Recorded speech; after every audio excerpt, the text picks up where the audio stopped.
Yeah, so good late afternoon, everyone. May 21st, 2024 meeting of the Growth Planning Committee. And we will start off, as always, with introduction of members and guests. To my left. Jane Evelyn. Paul Hogan. Dan Saunders. Galen Weibley, Director of Planning and Development. Nadia Crockett-Current, Code and Plan Coordinator. And we'll wait 1 second. I see Liz coming in, so.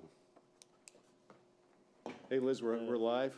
You said May 21st or something? You said May 21. You said May 21. Did I? Yeah. That's what I was reading. Oh, it's June. Yeah. All right, sorry. Thank you. Yeah, so we'll go with June 18th. 18th. Thank you. May was a long month, and I really don't want to go back to it, so we'll stick with June. Thank you. So obviously the agenda items I have in front of me aren't going to work very well. But we will start off as normal with the review of our minutes from the May 21st meeting. I move we adopt. Okay. Any second? Second. All right, second. Any discussion on them? Hearing none. All in favor? Aye. All right, so thank you very much, Liz. Minutes pass.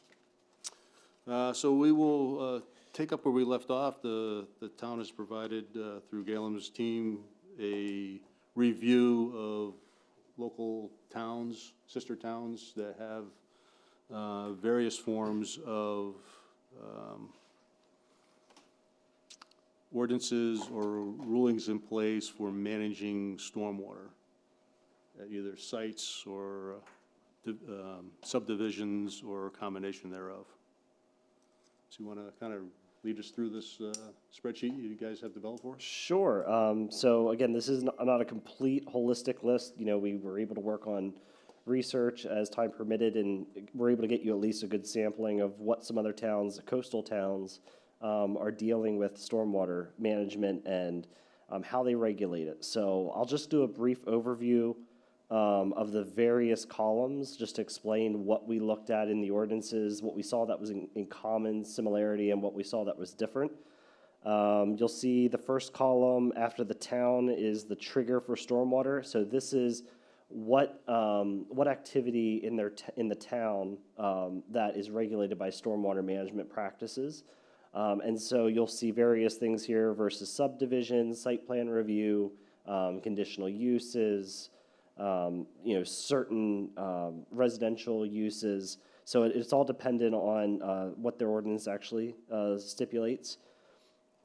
The next column over, you will notice the review threshold for subdivision pre and post. So if they did have a trigger for subdivision review, what were those evaluating criteria that they looked at pre versus post construction or post development? And so there was a lot of commonality there on there was a little bit similar nature to what Kennebunkport has, which is the 10 to 25 year storm events. But there was some variation there with some of the towns. The next one is the site plan. Again, this is another common review process in municipal government. Site plan is for other things that are outside of a division of lot or additional 3 dwellings or more. And so site plans are more for commercial development and basically a catch-all for everything else. And so these were very similar to some subdivision review criteria for pre versus post development.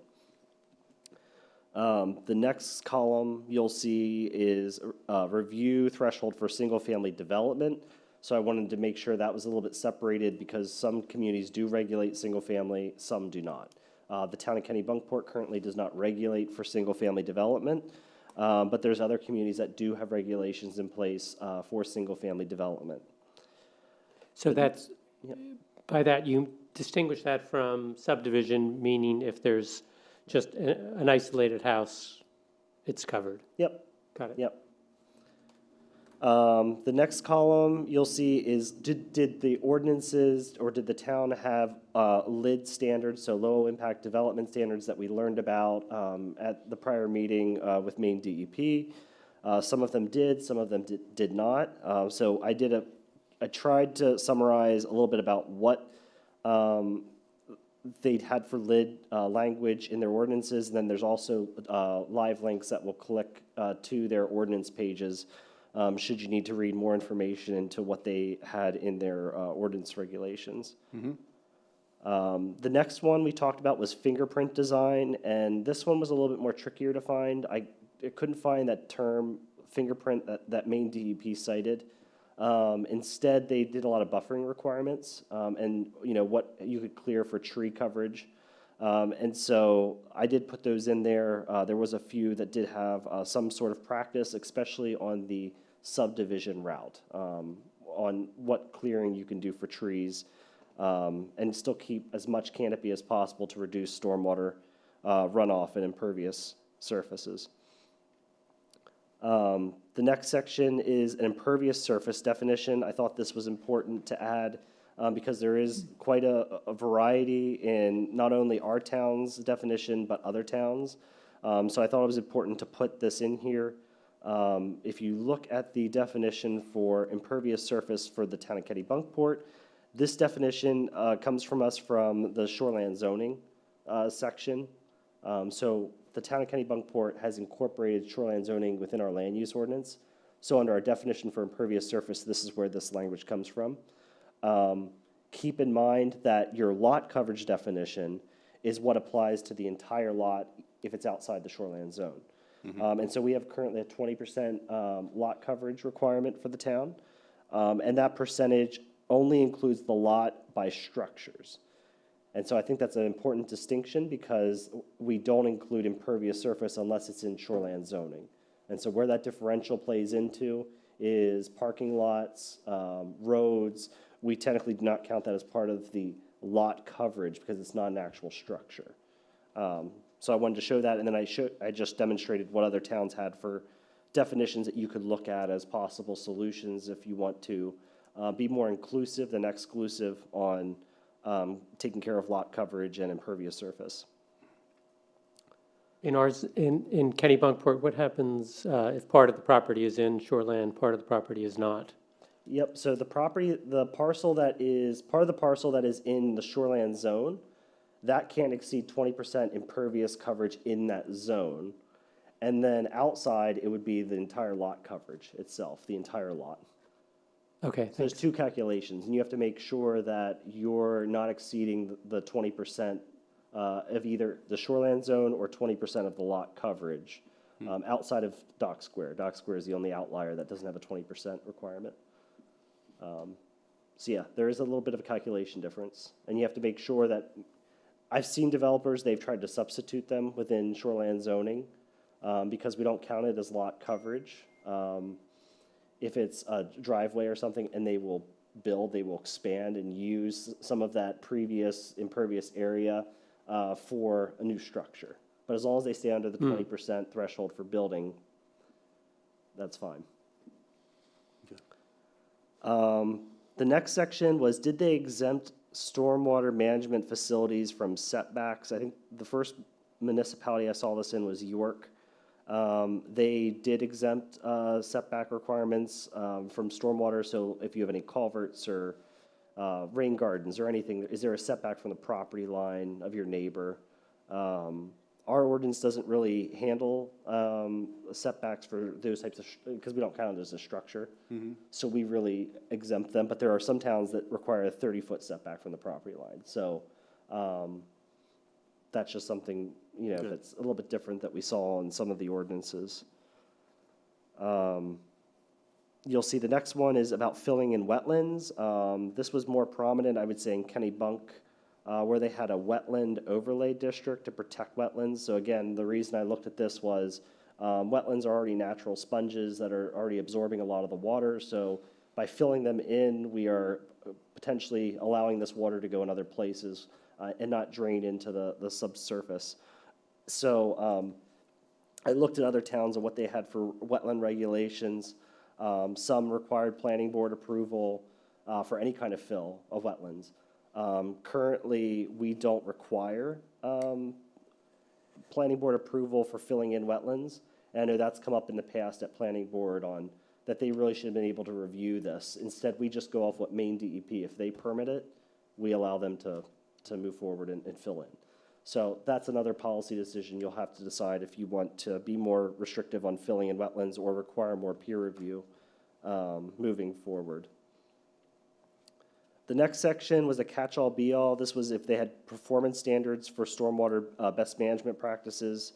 I tried my best to look at what those requirements were. A lot of them did require maintenance plans, which surprisingly, the town of Kennebunkport doesn't have a maintenance plan outside of subdivision.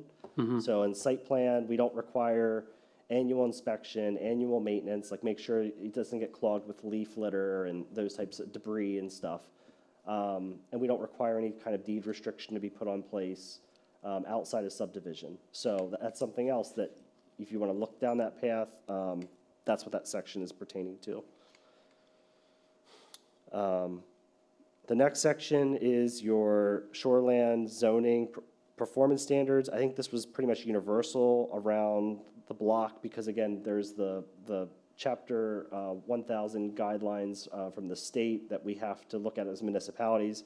So most towns had pretty uniform standards when it came to the stormwater performance standards within the shoreland zone. Chapter 500 stormwater management rules.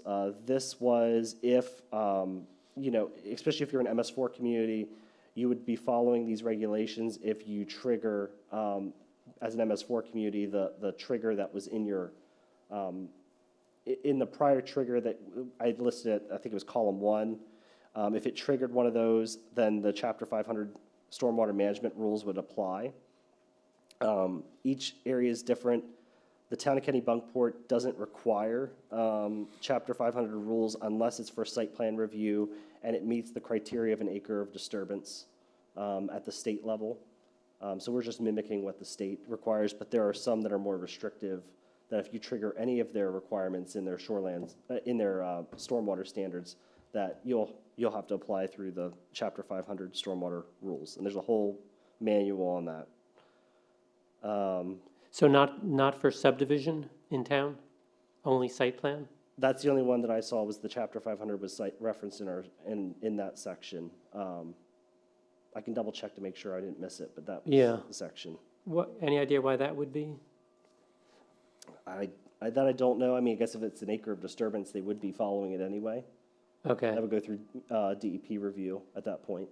okay, makes sense. Stormwater discharge to public systems. So this was another activity that we noticed that not all of them had it, but I thought it was worth mentioning. Did they require municipal approval to connect to our publicly owned MS4 systems? So if we have a separate stormwater drainage system next to the road, are they allowed to tie into your catch basins, or can they, dispose or discharge their water on the public roads? A lot of them did not allow them to connect on the public roads. They want you to direct connect into the storm water systems, and so that approval depends on each community. Some required planning board approval, some required just your director or municipal approval from the town manager, so it all depended.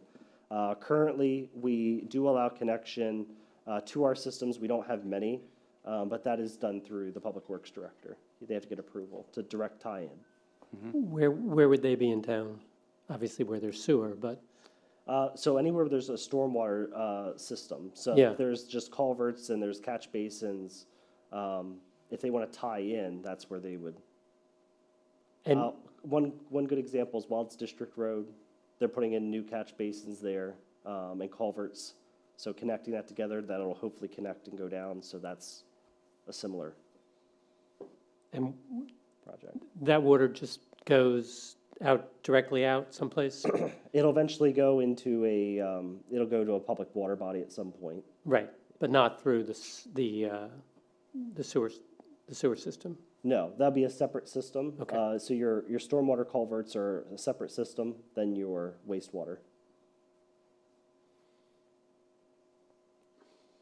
And then some towns had aquifer protection because they had just cared about their water quality. They had a lot of wetlands in their community. I thought that was important to mention. So some of them did have an overlay district and some other protections for their water protection. Given the concern over rising sea levels, with the salinity impacting well water, I thought maybe that's something to bring to your attention that you might want to look at. Just making sure you protect your water sources. I know most of our water comes from the Kennebunk water, but again, some towns had regulations to protect that, some didn't. And then the last column was the column 7 had miscellaneous things that I saw in different ordinances that I thought was worth bringing up. Saco, for example, had a requirement that if you had stormwater culverts, road culverts, that you have it designed to be fish passage available. So if it's a stream culvert that goes across a road, making sure it's passable by fish. That's a fairly good policy to have. The next town was I think we Cape put in our Elizabeth. comp plan, right? Pardon? Didn't we include that in our comp plan? It's not, I think that was I think we did. This is actually. You looking it include up. fish passages? yeah, Okay, in the comp plan, that the culverts would be sized appropriately. okay. There's a lot of funding, But it's- there's a lot of public funding out now Right. for it to try to encourage it because we were seeing a disconnect. The Sure. culverts are too high, and so you're making sure they're low enough that the fish can pass through if it's a stream crossing. Cape Elizabeth did have a very easy-to-read chart on page 260 of their zoning ordinance that I thought was helpful. It just had a nice table for how they were reviewing stormwater review standards. It was easy to read, so I thought that was just a good one to bring to your attention. And then, which town was this? Scarborough. They also had, for stormwater facilities, they deducted from the open space calculations. And the user also agreed to protect trees in connected corridors. So this was more for the fingerprinting aspect. If they noticed that there was, especially in a subdivision review, that these forested areas were all connected, they wouldn't let you just sever. They had to be keeping the corridor connected. You couldn't just keep cutting through it and clear cut. So that's just a different protection standard to keep the wildlife corridors attached and the canopies attached. So that was a general overview. Again, there's links to a lot of the different standards, and there's some notes there that provide use of an ordinance language. I'm welcome to receive any feedback and thoughts that you have on it. Any direction you'd like to give us, that way we could do more research for you. A lot of information, thank you. Yeah. Yes. For doing that work. I did go through it one time, sort of quickly after you sent it through. Pretty encompassing, the different towns. So I think we need to take a look and see what we feel we should pick and choose that are also in step with the comp plan and what we've said in our policies and strategies, right, to be consistent. And whether or not we need, are these things, I'm afraid of potential overregulation, right, with stormwater management and hitting every single place we put a shed or build. We don't want to do that. But at the same time, we want to do something I think is reasonable. I just wonder about Kennebunkport as compared to the other communities in terms of how wet Kennebunkport just is, and how that would play into what decisions we might want to make. It's just, we're low-lying. I don't know if Cape Elizabeth is as low-lying as we are, and Well, it's a good point you bring it up, and that's way in the town, it may be certain areas where we want to look at this, but I'm also pretty cognizant of, just because you're in a certain area, how do you, because these things all apply costs to whoever's going to build or make changes, right? There's additional cost to do something. Right. So we want to be careful how we do that, so it's not impacting just some residents and not others. Because it's not like, especially especially if it's just modifications to a home versus a brand-new site, right? Okay, so, So, at least that's what I'm sort of struggling with, is how do we do that and where do we do that? You can do that by size of disturbance. Yeah, You can say, under so many square feet to an existing dwelling, we don't care about. And if it's over X, and I think some of the folks had that, right? And some of these they listed 1,000 square feet or a couple. yeah, well, I mean,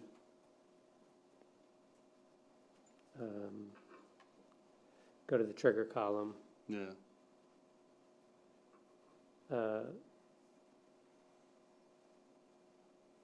Ours is subdivision and site plan, and that leaves out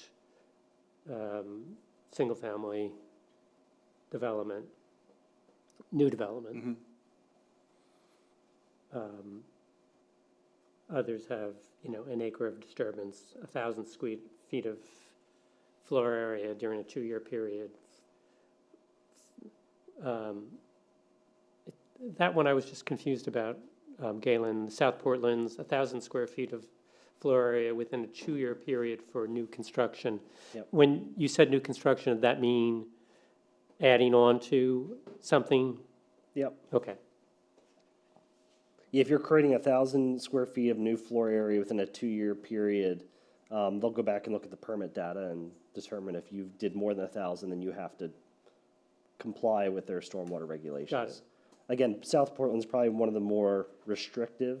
They have a lot of urban, just condensed area that they need to now mitigate, how they're taking care of the quality of the water and the quantity of the stormwater that they're experiencing. So they're a little bit more restrictive than some other towns.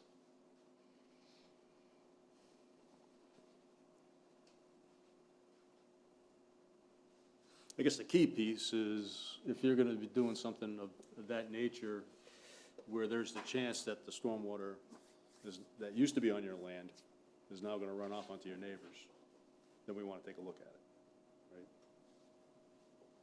Not every section's gonna be like that, right? I may be able to expand or my neighbor may be able to expand their home and the lot coverage and all the rest within the requirements and have it zero impact on the water runoff to my property.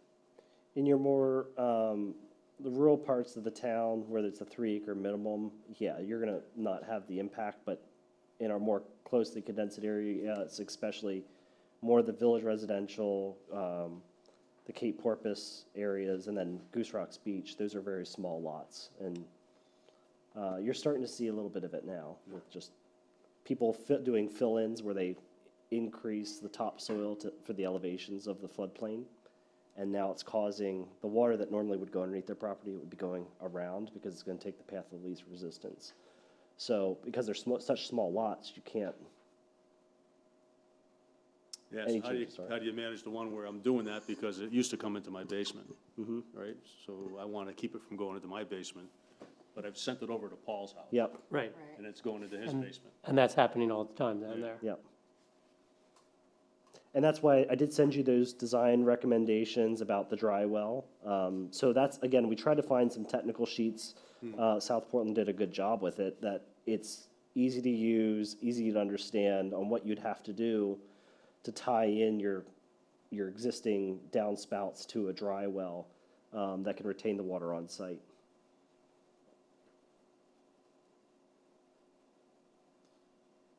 Is there a requirement, though, if I was doing that, I wanted to add 6 inches of topsoil or 10 inches, whatever it was, do I have to get a permit to do that? Yes, You do? yep. That's shoreland zoning, that's resource protection area if you're in the floodplain. Okay. That might also trigger planning board approval as well.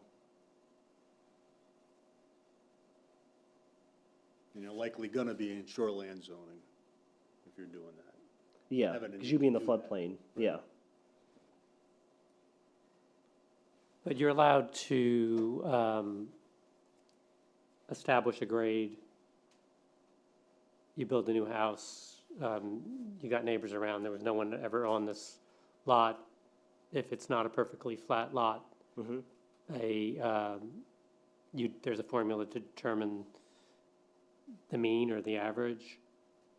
So you can't fill beyond a certain point. Right now, your regulations don't say that, but They don't? no. No, and there are some towns that they have gotten, they've updated their floodplain management ordinances. They don't allow the practice of fill-in. You can use piers, and then you have. Right. But you can't just do fill-in. That was what people were doing, is it's a more cost-effective manner of raising the elevation and not having large stairs, but the cost is, especially in these tight areas, you're now gonna impact your neighbors a little bit more drastically. So, I mean, there are a bunch of lots at Goose Rocks which flood all the time, primarily as the result of what their neighbors have done. yep, Do these things apply to places like homeowners associations where there are homes that have an association? Are they considered part of all these rules, or do they have their own rules? they can have more restrictive rules as a homeowners association. We can't regulate them more restrictive, that they can, if they want to, But they can't be less restrictive Right. either. Yeah. they still have to follow the town requirements. Yep.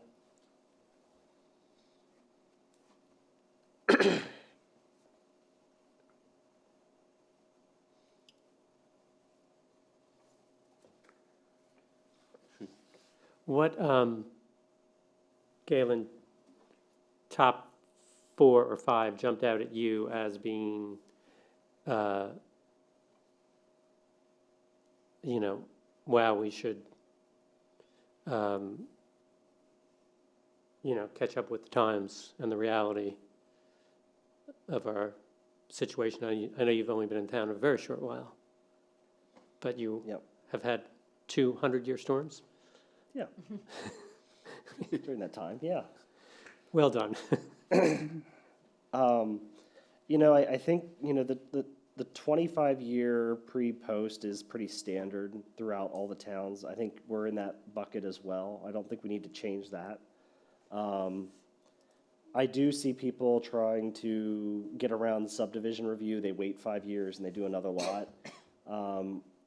We are starting to enforce that more heavily now, because if they do increase the number of dwelling units, they have to upgrade the road, and the road needs to go through planning board approval.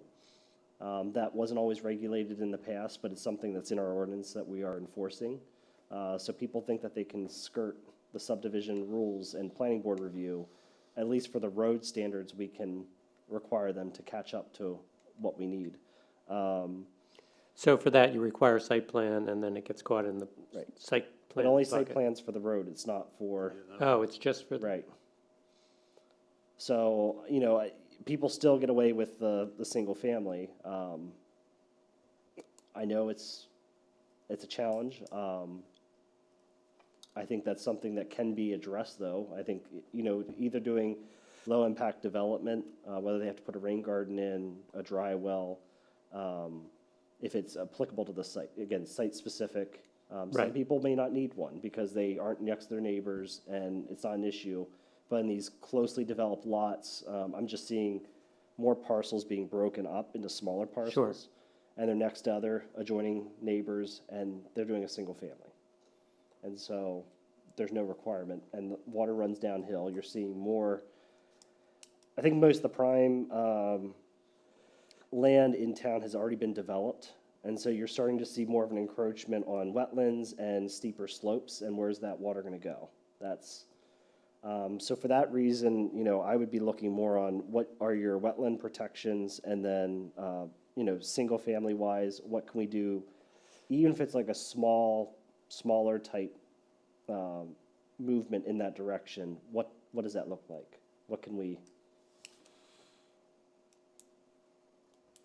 as part of their planning process?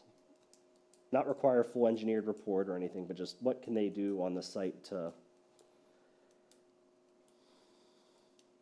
Is it worth doing any type of carrot? carrot? Yeah. In other words, if you put in place the things you need to maintain your water on your property, you can go up a percentage of the impervious surface as part of the LAR coverage to 25% instead of 20 or something like that. It's something that can be looked at. Huh? It's something that can be looked at. Yeah.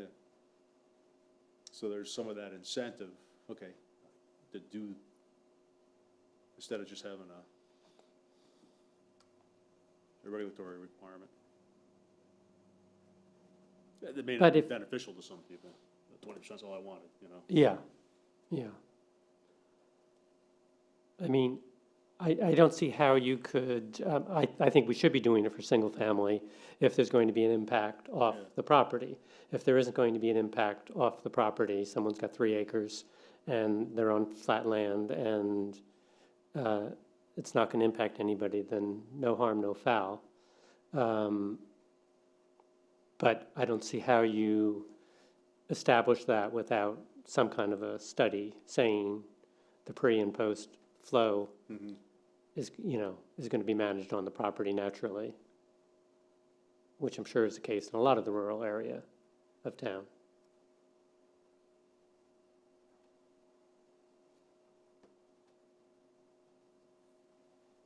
I mean, how could staff determine that without, some person saying, I mean, someone spending $500,000 on a house, Yeah. I just saw our ratables went up $57 million this year, which keeps our taxes down.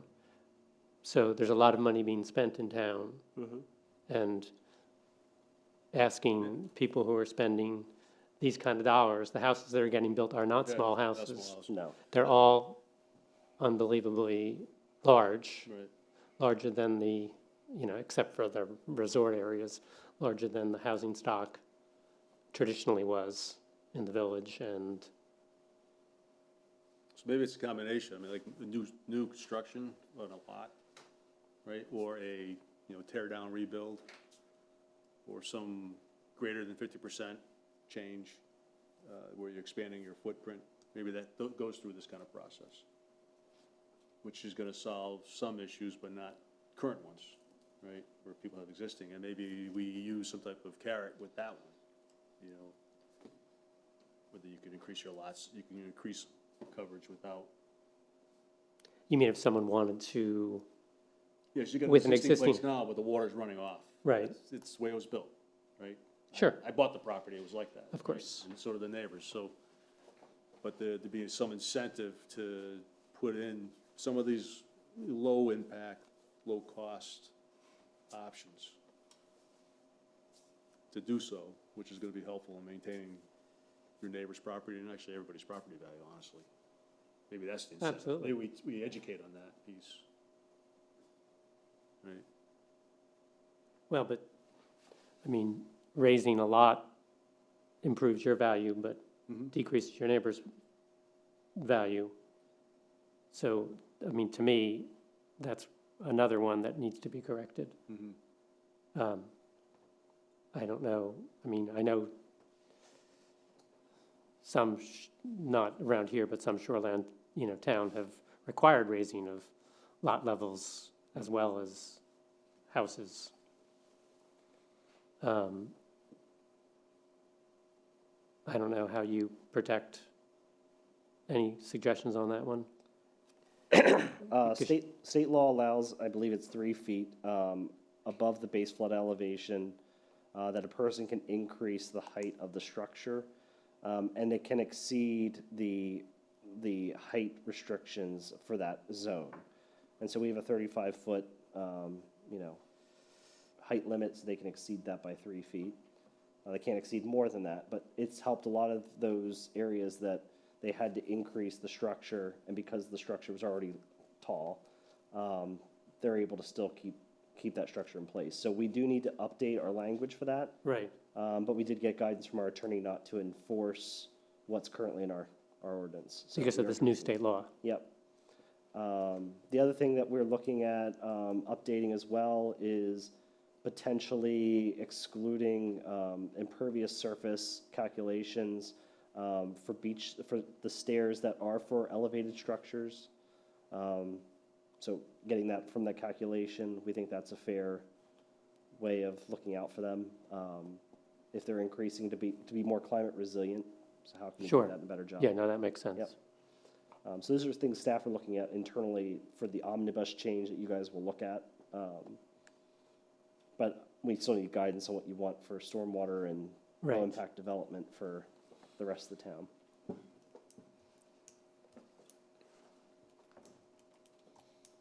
So we had a presentation on the pervious surfaces or driveways and such. So that would be considered completely pervious, just like ground, right? Just like, Well, I was gonna wait till new business, but I guess we can do our demonstration now. Okay, sure. Oh, Good you've lead got- in. I asked for a sample, and I was able to get a sample. So here's your copy of the porous concrete. Wow. Yep. And you just put it right over top. And it goes right through. So there'd be other layers involved. You know, this absorbs the water. But it's, again, a tool that people can use sidewalks or also your driveways. So I have this sample for you guys to play with, have fun with it. yeah, but I understand that the problem with that is that, and I don't know how many years down the road, it collects dirt or other Yep. things and gets clogged. Right. So then if somebody's using that in their home or in their development, Yep. You have to have a maintenance plan involved in making sure that's being taken care of. so does the town take responsibility for making sure that that's, Public infrastructure, if we had this on our, we would. As he mentioned, as Cody mentioned at the meeting, he referenced that I think it was the Portland Mall, Yeah, those are yeah. they did that 2 years prior, and they still haven't Yeah, did a sweeping or anything, and it's still working properly. yeah. So it all depends on the site location, but generally once a year you should be cleaning out, make sure it doesn't get stuck with stuff. And which means power washing or blowing or. yeah, there's a special thing that will Oh, I pull see. up the, yeah. Vacuum. So do you Well, think- vacuum your Yeah. driveway. So is this something a single, like a homeowner would use in their home? They can possibly use it. The problem is DEP still recognizes it, and I need to talk to them more about it. They do not recognize porous concrete or pavement as a pervious surface, because if the maintenance isn't done, it becomes impervious. What would you do? Vacuum it? Yeah, there's a special sweeper. It's almost like a street sweeper that vacuums and pulls it up. So if you have it on private property, how do you do that?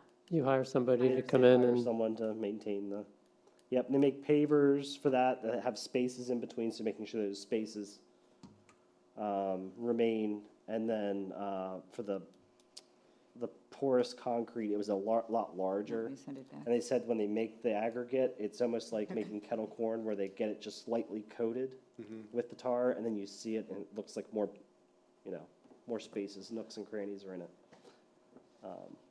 So the state hasn't approved that yet. So State said it's considered a non-vegetative surface. that's helpful. like cement or gravel. Right.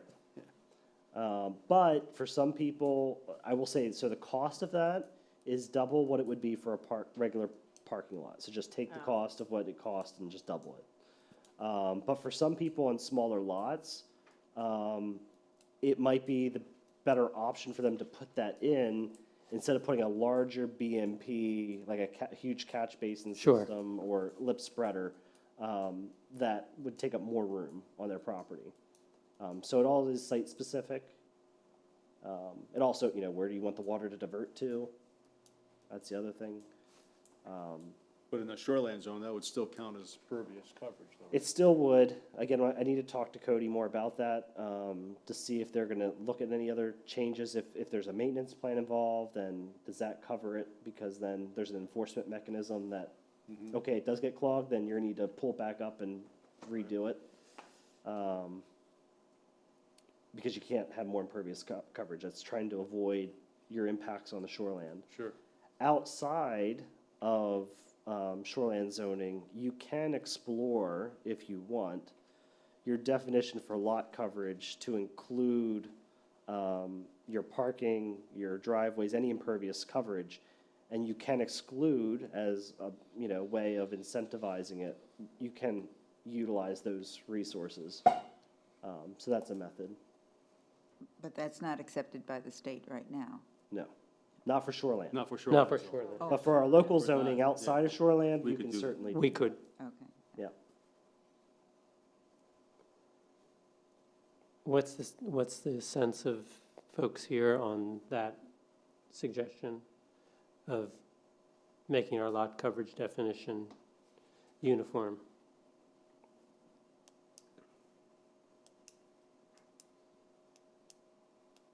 What do you mean? So in the shoreland zone, everything counts. Yep. Right, Outside of the shoreland zone, just the dwelling, just the structure. the right? structures. Structures, yep. So a shed counts. So Shells. it was an interesting conversation with the planning board. They determined that a tennis court is considered a structure. And code has always permitted it as, it's just a non-vegetative surface. And so there was, again, need that we thought, okay, this needs to be clarified. If it's any impervious surface, that's fine. Then we need to rework this, because right now it just says structure. Right. So a tennis court's a structure? Pardon? They consider a tennis court a structure? That's what they do, yes. Basketball court, I assume would be the same then? Nope, No? nope, not if it's part of a parking lot, it's not considered a structure. Okey-doke. So, yeah, so I agree, like, the language is, Yeah, it needs to be, I think, a little bit more uniform. If we're talking about lot coverage, it should be anything that's impervious on the site, but that's, Would an unpaved driveway or a gravel driveway be considered Yep. impervious? But in the, outside of the shoreland So zone, we could say it's. we could call it whatever we wanted to. We could say that, I saw one of these towns has a 75%, they count gravel as, Yep. you get 25% credit. was that one of the ordinances? There's Yeah, some towns that do that, we don't differentiate, we don't give a discount, but we could outside of the shoreland zone. yeah, We could, on the theory that it's better than pavement. yep, you could do a discount. And you for could if they do a use that. discount for this Yeah. too. Better than gravel. I mean, I do think my gravel driveway absorbs water, even though DEP I would. says it doesn't. I would, I mean, my gravel driveway is elevated from the road, and there is never water rolling toward it's a dirt road Yeah. to dirt road kind of thing, but I don't know where it goes, but it doesn't go to the lower. Isn't it that it gets compacted over time? Well, that's the theory, Yeah, Yeah, of course. but it still works for you. Yeah, so, I'd be hard pressed to say that that would be okay, but a gravel driveway wouldn't, with a straight face. Yeah. What about a Because they're dirt getting the road? same risk over time, they're gonna, if you don't Right. maintain it, it's That's gonna what be. I'm well, you have to have a maintenance plan, you have to have a Yeah, maintenance. man, because it will get compacted at some point. it will.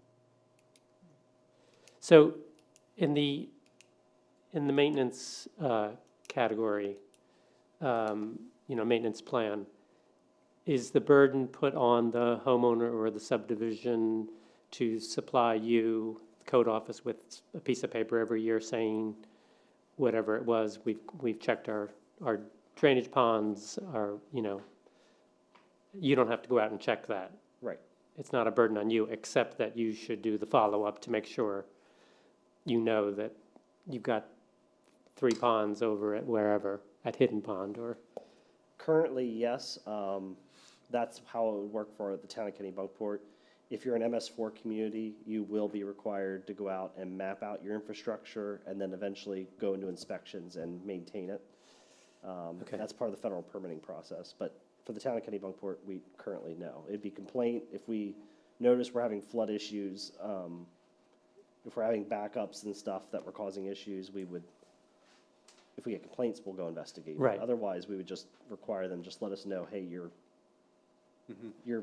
making sure the leaves in the fall time, that you're not, right. having them all. So do we currently have any tracking system for this? Do you know what exists in town and who's supposed to We do what? know what was put on subdivision plans. Do we go out and actively enforce it? No. If we, again, notice Yeah. there's issues, then yes, we will Right. deal with Right. it. But once we inspect it, once they construct it, and make sure that it's working properly, and once it's working properly, we sign off, it's okay. But they, in the part of the subdivision process, they have to maintain it. Right, it's their Yeah. commitment, Right. their obligation. It's like septic systems, right? Yep, Make sure they're right when they start, but Yep. after that, it's up to the homeowners to maintain them. Yeah, well, there's a consequence to that if you don't. Right. yep. I mean, it impacts your Well, value of your property. sometimes yes, sometimes no. Sometimes people Some have people failing don't septics for years and they don't know. care. Yeah. Doesn't back up into their house. Usually you get the telltale sign outside. Yeah. You start, yeah. What's that odor as Yeah. you're having your Yeah. barbecue Yeah. and all your friends are over? Mm-hmm. Then you see a little pool. develop. Okay. Well, I would say at the moment, speaking from my standpoint, I don't think you need to do any more review. I think you provide a lot of good guidance here. I need more time to kind of review and go through it. I didn't have that opportunity yet.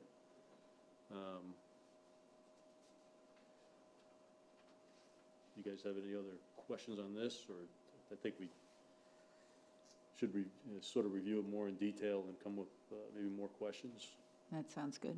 Yeah, Yeah, I mean, I would say we should kind of, come up with a list of recommendations. I mean, if we have questions, obviously, but we should say, let's try to be better here, here, here, and here. Right, Let's not try to right. do this now. Let's agree that the threshold is going to be 1,000 square feet of Right. disturbance, you know, those kinds of things. no, I agree. We should be in a position to give guidance to these Right. guys. And whether it's just new construction, or is it, whatever else would trigger, what are the trigger points Right. to go through it? And consider what are other carrots we could use. Well, we already did it for, you remember, for accessory dwelling units. We agreed that if you're building a new structure to get an accessory dwelling unit on your property, it had to obviously fall in that size, Mm-hmm. but that we were requiring consideration of drainage. Right, And we agreed we should, I mean, the planning board, what's his name? From the planning board, you know, Ed pointed. Francis? yeah, France, yeah, Yeah. I mean, he very smartly pointed out that creates an inconsistency, and someone's gonna build a barn, and next year it's a right, accessory dwelling unit, and, you know, he was uncomfortable with that, which I agree with. I hadn't thought of that when we made the suggestion. Yeah, my recommendation would be look at what you'd be comfortable with from we have a section called townwide standards, so it applies to basically everything. Right, right, Look at that section, see what your thoughts are. As like a base minimum, what would you be comfortable with projects in town? What should they utilize? Maybe it is that manual on low-impact development. Let them review and determine what's best for their property and propose what works for them. It might be a tree planting, it might be a rain garden, yeah, no, that approach Yeah. makes a Yeah. lot of sense, and it's yeah. more carrot, less stick.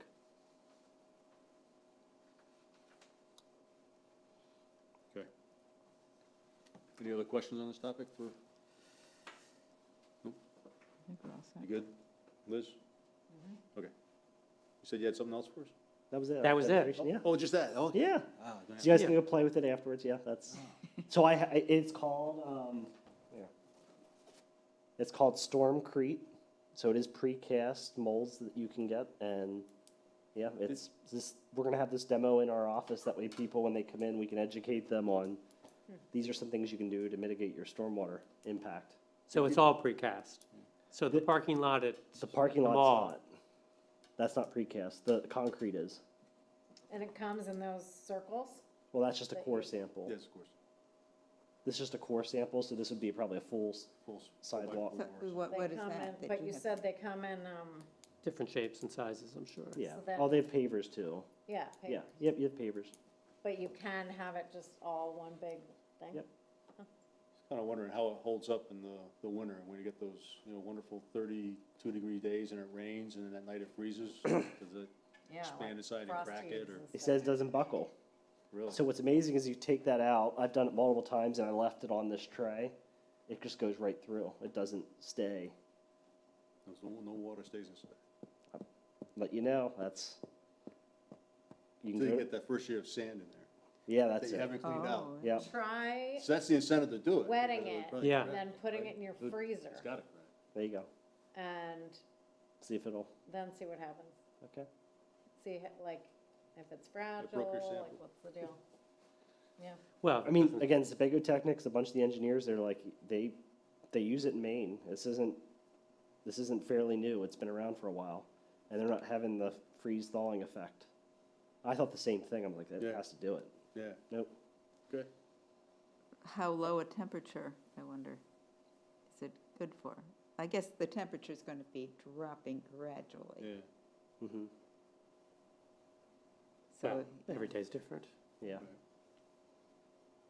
So how long they've been using this? Is it like more than 5 years? or- Oh, it's been over. Yeah. I mean, I saw this stuff in PA for over 10 years. It's Okay. been 13 years. They've been using it. Maybe Maine has been more recent, but Mhm. they said the Portland Mall, that was 2 years. It's been already installed. Okay. So and there is it's part of the parking area. it's part of the driveway in, I believe. They have an area that has the impervious surface. Were they having a flooding issue? He says you can tell there's a difference between, if it's a heavy rainstorm, you can tell where it's just regular, pavement, and where it's the pervious, Yeah. you can tell. Mm. well, and pavement also contributes to the heat. Yeah, I wonder how this compares in terms of the heat absorption, reflection. I'm not sure. Yeah, Well, color-wise, the concrete would be better, right, for reflection. Not absorbing. yeah, I mean, this Oh, is, Yeah. this is less Yeah. black than, Yeah. Right. than asphalt. This is a lot smaller pores too, compared to, when you see the porous pavement, it's large Yeah, gaps, yeah. Wait, what is this? That's porous concrete. Porous concrete, Yep. okay. Okay. Any other business? this was a huge amount of work. Thank you so much. Yeah. Yeah, Yes. To get done in a month. Yep, Whoever helped you. I hope it wasn't just you. just me. Just you. Yep. Nadia. Nadia just started, so She started. Nadia is our code and planning coordinator. She's gonna be helping me with GPC and planning board research as well, attending meetings, so you're gonna see a lot more of her, and helping us start to implement our comprehensive plan, so. Cool. Get ready, we're on all burners right now. Burners, excellent. Yep, Great. Sounds good. Well, welcome again, Nadia. Thanks. All right. yeah, what's your last name, so I can put it in the minutes? Crockett Current. I'm happy to spell that for you after. What? It's CROCKETT -CURRENT.